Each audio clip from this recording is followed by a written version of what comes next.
ഐഹിക പാരത്രികമായ എല്ലാവിധ സൗഭാഗ്യങ്ങളും ഹൈറുകളും ആവശ്യപ്പെടാൻ വേണ്ടി, അതുപോലെ ദുന്യാവിൻ്റെയും ആഖിറത്തിൻ്റെയും എല്ലാവിധ വിപത്തുകളും ശിക്ഷകളിൽ നിന്നും രക്ഷപ്പെടാൻ വേണ്ടി അള്ളാഹുവിൻ്റെ തൗഹീദിൻ്റെ വാക്കുകൾ മുന്നിൽ വെച്ചുകൊണ്ട് അള്ളാഹുവിൻ്റെ വിശാലമായ കാരുണ്യത്തിനെ യാചിച്ചുകൊണ്ടുള്ള ഏറ്റവും നല്ലൊരു പ്രാർത്ഥനയാണ് ഇന്ന് നമ്മൾ സമ്മാനിക്കുന്നത്.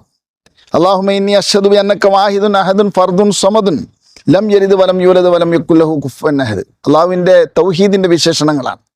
അർത്ഥം അറിഞ്ഞുകൊണ്ടും പഠിച്ചുകൊണ്ടും ചെയ്യുക. ആ ഷഹാദത്ത് മുന്നിൽ വെച്ചുകൊണ്ട് അസ്അലുക യാ അല്ലാഹു റഹ്മത്തൻ വാസിയത്തൻ ജാമിയത്തൻ, നിന്നിൽ നിന്ന് വിശാലമായ ഒരു കാരുണ്യം ഞാൻ ആവശ്യപ്പെടുന്നു. അബ്ലുഗു ബിഹാ ഖൈറദ് ദുനിയ വൽ ആഖിറ, ദുന്യാവിനെയും ആഖിറത്തിനെയും സൗഭാഗ്യങ്ങളെ മുഴുവനും ആ കാരുണ്യം കൊണ്ട് എനിക്ക് എത്തിപ്പിടിക്കാൻ പറ്റും. അങ്ങനെയുള്ള കാരുണ്യമാണ് എനിക്ക് നീ നൽകേണ്ടത്.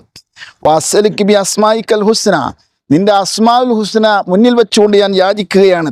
അമാനൻ, എല്ലാവിധ സുരക്ഷയും, മിൻ ഉഖൂബാത്തി ദുനിയ വൽ ആഖിറ, ദുനിയാവിൻ്റെയും ആഖിറത്തിൻ്റെയും ശിക്ഷകളെ തൊട്ടുള്ള സുരക്ഷ ഞാൻ ആവശ്യപ്പെടുന്നു. ബിറഹ്മതിക യാ അർഹമർ റഹീമീൻ. ഏറ്റവും നല്ല പ്രാർത്ഥനയാണ്. ഉപയോഗിച്ച് നോക്കുക. അള്ളാഹു സഹായിക്കുമാറാട്ടെ.